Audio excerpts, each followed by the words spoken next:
Au quotidien cette semaine sur LMTV, avec le Festival des vins et de la gastronomie à Laigny-en-Blain du 1er au 3 mars.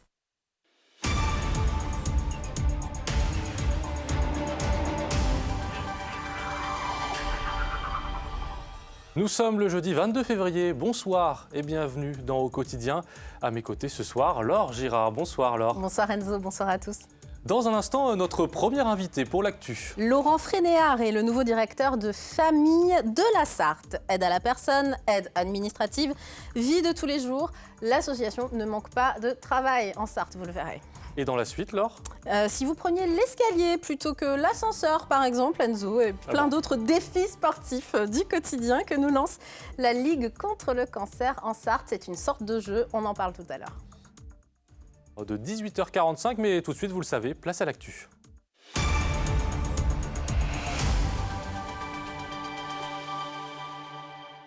Au sommaire de cette édition, le Mans FC doit changer de cap. C'est en tout cas ce que déclarent les joueurs de l'équipe 1 de notre club après une série de défaites et le licenciement de leur coach. L'association d'aide sociale à l'enfance, Inalta, et ses salariés à nouveau en grève pour leurs conditions de travail et une meilleure prise en charge des jeunes. Et puis le ragondin, un nuisible qui prolifère en Sarthe comme ailleurs. Nous avons suivi un piégeur qui travaille pour une association locale. Mais on ouvre ce journal d'abord avec un drame survenu à la halte ferroviaire du Mans ce jeudi. En début d'après-midi, un accident de personne est survenu au niveau de la halte ferroviaire Le Mans Hôpital. Une femme est décédée après avoir été percutée par un TGV qui roulait en direction de Laval. Policiers, pompiers, services de secours étaient sur place. Une enquête est ouverte pour comprendre les circonstances de l'accident. Le trafic a été interrompu sur les lignes pendant plusieurs heures. Nous le disions en titre, il faut pour le Mans FC trouver un nouveau cap. Oui, c'est en tout cas ce que souhaitent les joueurs eux-mêmes dans un contexte plus que délicat, vous le savez sans doute. L'entraîneur Reginald Ray a été mis à pied en début de semaine. Et ce vendredi, les Manceaux se déplacent sur le terrain du Red Star, leader incontesté de ce championnat national. L'occasion pour les joueurs de montrer leur force de caractère. Colin Ancel et Enzo Maubert. Au Mans FC, la vie n'est pas un long fleuve tranquille. L'entraîneur Reginald Ray, démis de ses fonctions lundi, c'est à l'équipe de réagir. Je ne vais pas vous mentir, il y a des situations beaucoup plus agréables que celle-ci. On est tous dans le même bateau et malheureusement dans ce genre de situation, c'est le coach qui en paie les pots cassés. Donc à nous joueurs d'être, dans ces moments-là, d'être responsables. Alors pour redresser la barre, le navire sang et or fait appel au second, Johan Furprier. Il y a un peu plus d'un an, il avait déjà assuré l'intérim après le départ de Chris. J'ai repris l'expérience de l'année dernière, où j'avais conservé le même groupe entre le match de Cholet et le match du Puy l'année dernière. Donc je n'avais pas révolutionné beaucoup de choses. Après je vous dis, c'est des ajustements, c'est sans doute aussi sur l'aspect mental. Un aspect mental primordial pour ne pas couler. Les joueurs doivent passer à autre chose. La prise de responsabilité s'est faite très vite, dès le lundi. Donc je vous dirais que le lundi, il a fallu digérer pour tout le monde. Et puis mardi, c'était reparti. Prêt à donner ou à redonner le meilleur d'eux-mêmes. C'est vraiment ce qui m'a marqué cette semaine. Il n'y a pas eu de calcul ni rien. Surtout que le président Thierry Gomez attend de ses joueurs un sentiment de révolte. Dans ce genre de situation, j'ai envie de vous dire que forcément, il manque des choses quand on n'a pas les résultats. Alors maintenant, est-ce que c'est des engueulades? Est-ce que c'est des caresses? Ou est-ce que c'est autre chose? Je ne sais pas. Premier rendez-vous pour Capitaine Coutadeur et les siens ce vendredi soir sur la pelouse du Red Star, leader de National. Un adversaire coriace contre qui les Manceaux seraient bien inspirés de retrouver la vague du succès. Et puis toujours en football, c'est l'ancien joueur du MUC 72, Daisuke Matsui, qui prend sa retraite à 42 ans. Et vous l'avez très bien prononcé, Enzo. C'est l'un des visages des belles années du Mans, vous le savez, notamment en Ligue 1. Le Japonais a évolué au stade Léon Bollé entre 2004 et 2008. 130 matchs disputés, 17 buts, 18 passes décisives délivrées en 4 saisons sous le maillot sang et or. Mais Matsui, c'était aussi une mascotte, le premier joueur asiatique à s'imposer dans le championnat de France. Après Le Mans, le Japonais a évolué dans plusieurs clubs de Ligue 1, Saint-Étienne, Grenoble et Dijon, avant de terminer sa carrière dans son pays d'origine, à l'âge donc de 42 ans. Une action d'activistes maintenant du côté de Sablé-sur-Sarthe. Des membres de Greenpeace ont déboulonné les logos du groupe LDC Le Gaulois pour dénoncer, je cite, sa responsabilité dans la crise agricole. Une action qui s'est déroulée au petit matin de ce jeudi 22 février. Ce sont en fait 6 actions simultanées qui ont été organisées partout en France face à des groupes comme LDC, mais aussi Lactalis ou Avril. On ouvre une page sociale à présent avec le service d'action éducative en milieu ouvert de la Sarthe qui a fait grève. Une trentaine de salariés, essentiellement des éducateurs sociaux, se sont rassemblés ce jeudi après-midi devant le siège de leur employeur, l'association Inalta. Au Mans, elle œuvre dans le cadre du dispositif départemental de protection de l'enfance. Les salariés dénoncent des conditions de travail dégradées qui les empêchent de remplir leur mission principale, intervenir à la demande de l'autorité judiciaire pour protéger les enfants de leur milieu familial. Anthony Piton. C'est la révolte des post-it. Pour les salariés d'Inalta, ces petits papiers de couleur sont le symbole de leur ras-le-bol. La semaine dernière, il y a une réunion de service et puis il y a... Voilà, nous on est avec des questions par rapport aux conditions et puis du coup la proposition ça a été de mettre ça sur post-it. D'où les post-it aujourd'hui sur les différents professionnels. Là, voilà. C'est-à-dire que nous on a le sentiment qu'on ne nous entend pas. Pas entendu, car depuis des mois, les salariés de l'association Inalta multiplient les appels à leur direction. En fait, ce qui a mis un petit peu le feu aux poudres, c'est une nouvelle procédure concernant les relais de mesure pour les congés ou les arrêts maladie des collègues qui sont du coup absents. Où en fait, chaque salarié du CEMO a 31 mesures, donc 31 mineurs à s'occuper. Et là, on leur demande d'en prendre de plus en plus pour pallier justement aux arrêts maladie et aux congés des collègues. Quelques heures après le mouvement de grève, la directrice générale d'Inalta a annoncé que de nouvelles propositions seront faites le 12 mars prochain. En attendant, le dispositif des relais de mesure a été suspendu. C'est une espèce qui cause beaucoup de dégâts, les ragondins, et ils sont en train de proliférer en Sarthe. Est-ce que vous saviez qu'ils venaient d'origine latine, Eh ben Amérique non, latine? Vous me l'apprenez. Voilà, c'est une espèce exotique envahissante en fait. Il est introduit par l'homme. Ils sont une menace pour la biodiversité, pour la santé et pour limiter leur prolifération. Des entreprises et des associations mettent en place des dispositifs de lutte et tentent de sensibiliser la population. Le reportage d'Alexandre Ferrer. Ils dégradent les cultures et sont porteurs de la leptospirose, une maladie potentiellement mortelle pour l'homme. Dans la commune de la Bazoge, les ragondins et les rats musqués prolifèrent. Les agriculteurs se sont manifestés et on a découvert en fin de compte que les ragondins aussi dégradaient énormément les cultures, dégradaient les fossés, dégradaient les axes un petit peu où passaient les tracteurs et le reste. Un constat qui a déclenché une prise de conscience chez cet élu.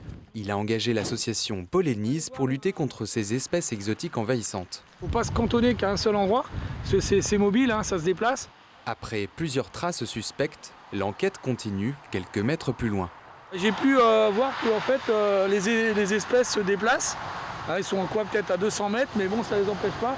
Et je pense qu'ici, on va trouver les endroits où ils passent la plupart de leur temps. Des cages sont alors installées pour les capturer et les tuer et éviter leur reproduction. Malheureusement, il y a des gens qui ne comprennent pas notre nécessité de piéger. On est dans un système de régulation plutôt de l'espèce, pas de l'extermination. Polénise assure que n'importe quel autre animal qui n'est pas ciblé est relâché indemne. Le lendemain matin, c'est l'heure de relever les pièges. 15 cages qui étaient tendues, aucune n'a pris. Et puis on voit, je vais les déplacer parce que le niveau d'eau a changé. Donc on reviendra demain, tout simplement. Malgré cet échec, l'association Polénise capture entre 18 et 20 000 ragondins chaque année en Sarthe. Allez, un mot de météo, Laure. Oui, un appel à la vigilance. Vous l'avez remarqué sans doute, la dépression Louis est de passage chez nous. De forts coups de vent y sont associés. Dans la nuit de jeudi à vendredi, Météo France indique des rafales qui peuvent atteindre 80 à 90 km/h. Notamment, la pluie est toujours présente et le dernier bulletin de renseignement des pompiers de la Sarthe, il est tout frais, il vient de sortir, fait état d'un bilan provisoire de 45 interventions depuis ce jeudi matin pour inondations, fils électriques tombés à terre, chutes d'arbres, etc. Donc soyez très prudents, surtout si vous prenez la route. Place à notre invité maintenant avec Laurent Frénéard, nouveau directeur des familles de la Sarthe. On voit ça tout de suite, Laure. Bienvenue en Sarthe, Laurent Frénéard. Vous avez pris vos fonctions le 2 janvier dernier. Vous êtes sartois d'origine. Je suis sartois. La Sarthe n'est pas une découverte pour moi, ni le Mans. Je suis né au Mans. Ouais. Mais en effet, j'ai pris mes fonctions de Famille de la Sarthe, qui est une association. Oui, vous êtes directeur d'une grande association. Expliquez-nous un petit peu vraiment les champs de compétences de cette association. Alors, Famille de la Sarthe, si vous voulez, c'est une association qui a plusieurs champs de compétences, mais on va dire qu'on intervient principalement dans l'aide à la personne. L'aide à la personne, ça recouvre plusieurs formes aujourd'hui. Ça peut être l'aide aux personnes âgées qui sont en perte d'autonomie. Et il y en a de plus en plus. Et il y en a de plus en plus, et il y en aura de plus en plus, on le sait, compte tenu du vieillissement de la population. Et ces personnes en perte d'autonomie qui sont dépendantes peuvent faire l'objet d'un plan d'aide déterminé par le département. Elles peuvent aussi être reconnues handicapées par la MDPH. Mais en tout état de cause, nous intervenons auprès d'elles en plaçant auprès d'elles des auxiliaires de vie, en missionnant des auxiliaires de vie, des aides à la personne, afin qu'elles puissent rester chez elles, tout simplement. Et ces auxiliaires de vie ont vocation à les aider à faire les tâches du quotidien, à entretenir la maison, à faire les courses. C'est votre principale activité vraiment à Famille de la Sarthe? C'est vraiment notre principale activité. On va dire que c'est le navire amiral de la flotte, si je devais filer cette métaphore-là. C'est vraiment le navire amiral, mais nous avons d'autres activités.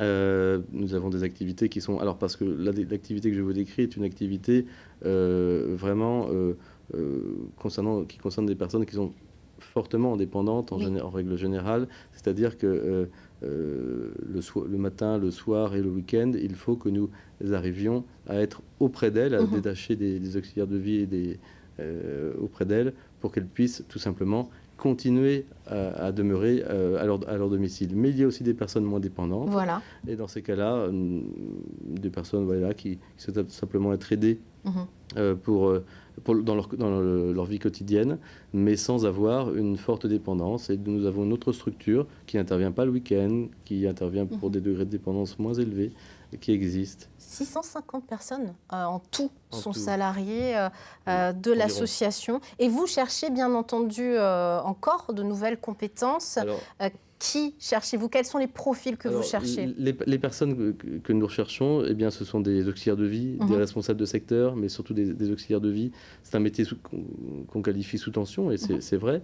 Ce sont des métiers de vocation, mais ce sont aussi des métiers qui sont correctement payés, j'allais dire. Alors évidemment, on se déplace au domicile de la personne. L'auxiliaire de vie va se déplacer au domicile de la personne aidée, mais c'est aussi un métier qui comporte une grande part de reconnaissance, parce que sans ces personnes-là, qu'on cherche à recruter, c'est clair, eh bien, la personne ne pourrait pas rester chez elle. Alors on fait tout pour les attirer, pour les faire venir vers nous. Pour les faire rester, c'est aussi un des grands enjeux, en les accompagnant, en les faisant monter en compétences, en leur offrant une prime d'embauche lorsqu'elles arrivent pour la première fois dans nos effectifs. Si on a des besoins, si on a un papa, une maman qui a besoin d'aide à la personne pour le maintien à domicile, on peut vous contacter directement à Famille de la Sarthe? Bien sûr, nous avons un site internet, un siège social qui se situe 34 rue Paul Lignol. 34 rue Paul Lignol, oui, au nord de la gare. Gare Nord. Alors, le mieux est de passer par un service qui s'appelle le traitement de la demande. Ce qu'il faut avant tout dire, parce que le numéro de téléphone, on le trouve tout simplement sur le site. Il est affiché. Il est affiché. Mais c'est qu'on n'a pas que ces activités-là. On a aussi une activité qui aide qui a un agrément départemental pour les enfants qui sont handicapés. Là, ici, on intervient vraiment dans le médico-social, et il s'agit d'aider des tout petits parfois, enfin ça va de 0 à 20 ans, mais des tout petits, à offrir aussi du repos aux parents, à permettre à des événements collectifs de se dérouler comme des mariages, de se dérouler de manière sereine. Bienvenue en tout cas, Laurent Frénéard, nouveau directeur, vous l'avez compris, d'une grande association, directeur donc de Famille de la Sarthe. Merci de nous avoir mis en lumière cette association qu'on ne connaît pas forcément bien. C'est moi qui vous remercie. Historiquement, ça avait été Famille Rurale. Oui. On est... Vous êtes Famille de la Sarthe et c'est très bien comme ça. Merci. Merci Laura, merci à votre invité. C'est la fin de ce JT, mais vous le savez, ce n'est pas la fin de la quotidienne. Non, on restez, se retrouve. Et oui, alors on se retrouve dans un tout petit instant avec la Ligue contre le cancer. À tout de suite.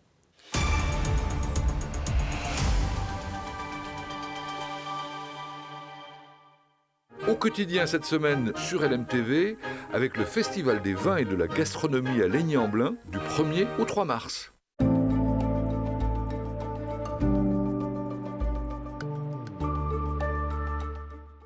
Bonsoir messieurs, dames, ravi de vous retrouver pour ce nouveau bulletin météo. Vous allez bien? Alors après une journée assez nuageuse, on va retrouver une légère accalmie pour ces prochaines heures avec un ciel plutôt bien dégagé. Cela ne sera que temporaire. Alors pour ce jeudi soir, vous le voyez, un ciel assez calme dans l'ensemble, de températures plutôt bien homogènes. On ne pourra pas faire mieux. En moyenne à 7 degrés sur l'ensemble du territoire, avec 7 degrés à Alençon, Mamers, ou encore du côté de Mortagne-au-Perche. Même chose du côté de la Flèche, ou encore du côté de Tours. Pour la suite, notamment pour la journée de vendredi, eh bien vous le voyez, au petit matin, ce sera globalement le même programme météo avec de la douceur. Et puis ces nuages qui resteront quand même un petit peu plus nombreux avec l'arrivée d'une nouvelle perturbation et les vents qui auront légèrement tendance, c'est vrai, à se renforcer. Côté température, celles-ci évolueront entre 5 et 6 degrés, ce sera plutôt bien homogène. 5 degrés à Blois ou encore du côté d'Angers, 6 degrés au Mans pour Alençon, pour la Flèche ou encore du côté de Saint-Calais. Pour la suite de votre journée, eh bien toujours ces nombreux nuages, mais ces pluies vont également de nouveau s'inviter. Ce sera assez compliqué quand même de passer à travers les gouttes. Prenez avec vous soit une capuche, soit un parapluie. Côté température, elles évolueront entre 8 et 9 degrés. Ça commence à baisser, vous le voyez, progressivement. Et bien, mine de rien, on se rapproche des normales de saison. 8 degrés pour Alençon ou encore à Sablé-sur-Sarthe, 9 degrés au Mans pour Pont-Valin ou encore pour Malicorne. Pour la journée de samedi, même programme météo avec toujours de nombreux nuages, de la pluie, température entre 9 et 10 degrés. Ça va légèrement remonter pour la journée de dimanche avec des pluies qui pourraient être assez marquées et les vents également assez forts. Mais on affinera tout ça lors d'un prochain bulletin météo. Bonne soirée les amis.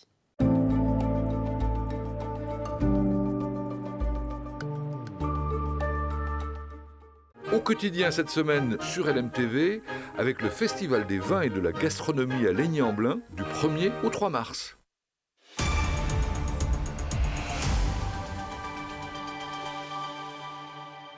Bienvenue sur LMTV Sarthe, si vous nous rejoignez. On fait le point tout de suite sur la qualité de l'air. Et vous le savez sûrement, il y a cette dépression, Louis, qui entraîne des vents soutenus et des pluies parfois fortes et qui va avoir un incident sur cette qualité de l'air, justement, avec des conditions favorables à un lessivage des polluants qui sont émis localement. Seul l'ozone va donc se maintenir à un niveau de fond responsable de cet indice de qualité de l'air moyen qu'on a l'habitude de connaître et de voir depuis plusieurs semaines maintenant. Voilà alors. L'ozone, ça ne se disperse pas aussi facilement, en effet. Allez, on va tout faire pour rester en bonne santé avec Jocelyn, je vous appelle Julien, ça commence bien, Corvézier, vous êtes coordinateur du comité de la Sarthe de la Ligue contre le cancer et vous nous proposez un défi, un jeu du 14 mars au 1er avril. Et pour tout vous dire, LMTV va jouer probablement un défi sportif, mais que tout le monde peut relever en fin de compte, c'est ça l'idée. Tout à fait. L'idée, c'est vraiment que les entreprises motivent leurs salariés à faire du sport et de l'activité physique au quotidien. Parce qu'aujourd'hui, on sait qu'il y a moins d'un Français sur deux qui a une activité physique compatible avec une bonne santé. Et on sait que le travail, ce n'est pas forcément toujours l'endroit où c'est le plus facile de faire de l'activité physique ou du sport. Donc, c'est l'idée du challenge, c'est de motiver un peu les salariés, les équipes, en se challengeant de manière amicale autour de l'activité physique. En marchant, en faisant du vélo, sur le système qu'on connaît tous de nos applications sur nos smartphones qui comptabilisent nos pas au cours de la journée. Vous voyez à l'image, là, en dessous de vous, on voit un QR code. Si vous êtes intéressé, vous pouvez déjà télécharger l'appli que vous proposez. Donc une appli qui va servir à comptabiliser finalement les pas de tout à chacun. Et ça fonctionne par équipe en fait. Ça fonctionne par équipe. L'idée, c'est que l'entreprise s'inscrit et après, au sein de l'entreprise, on forme autant d'équipes qu'on veut ou qu'on peut en fonction de la taille de son équipe, de 5 salariés qui vont faire une équipe et qui vont challenger le service administratif, le service des fruits et légumes dans un supermarché, à l'intérieur d'une même entreprise ou après qui va se challenger entre entreprises dans le Grand Ouest. Par exemple, on peut imaginer que LMTV challenge Nantes Télévision. Par exemple, Télénantes ou TV Tour. TV Vendée. Voilà, exactement. Ils sont tous nos copains, pour être honnête. Il y a une question quand même, Laure. Finalement, qu'est-ce qu'on gagne avec ce challenge? On gagne le plaisir d'améliorer sa condition physique, d'être en meilleure santé. Et surtout, on sait aujourd'hui, pour être un peu plus sérieux, que la santé, c'est une part importante de la prévention de nombreuses maladies, dont le cancer. Et on sait que faire de l'activité physique, suivant les recommandations de l'OMS, une demi-heure par jour, aide grandement à limiter le risque d'avoir un cancer et limiter ensuite le risque de récidive. On gagne aussi peut-être la mise en pratique et peut-être la prise de conscience que c'est possible de bouger plus au quotidien. Oui, on s'aperçoit qu'on n'y pense pas toujours, mais il y a plein de petites astuces qui font que même si on est au travail, facilement on peut faire un peu d'activité qui, mis bout à bout au bout de la journée, fait qu'on a fait notre dose d'activité. Qu'est-ce qu'on peut donner comme exemple? Prendre l'escalier, je disais tout à l'heure, plutôt que l'ascenseur. Prendre l'escalier de l'ascenseur, je suppose que vous passez un petit peu de temps au téléphone comme beaucoup d'entre nous chaque jour. Et par exemple, au lieu de passer les communications assis, on peut marcher dans le bureau, dans le couloir en passant ses communications téléphoniques. On peut aller voir le collègue dans le bureau d'à côté plutôt que de lui envoyer un petit message sur la messagerie interne de l'entreprise. C'est vrai ça. Oui, on le fait, nous. on le fait.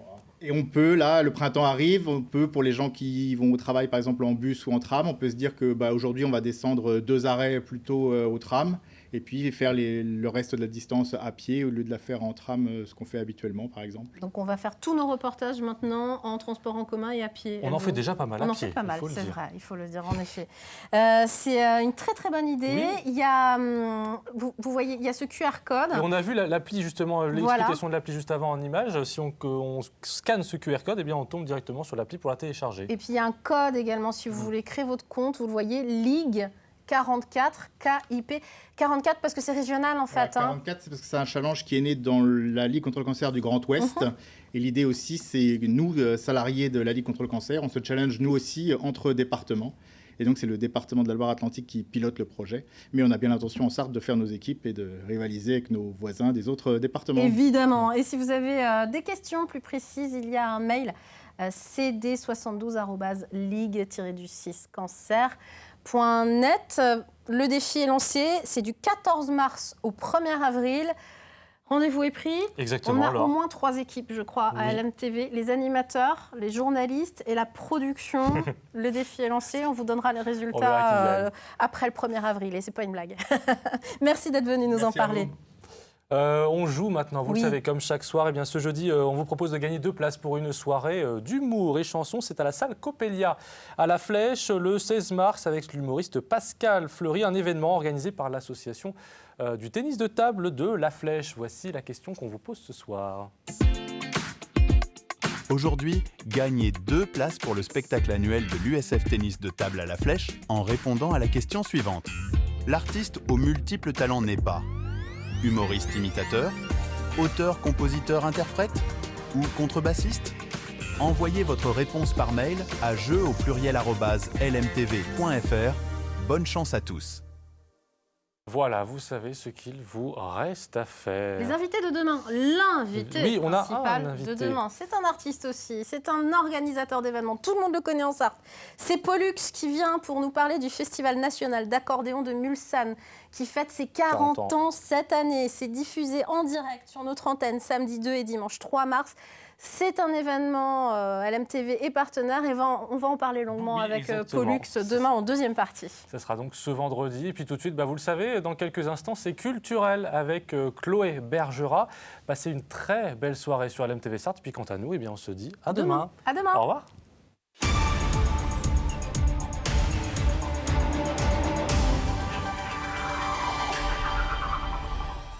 Au quotidien cette semaine sur LMTV, avec le Festival des vins et de la gastronomie à Laigny-en-Blain du 1er au 3 mars.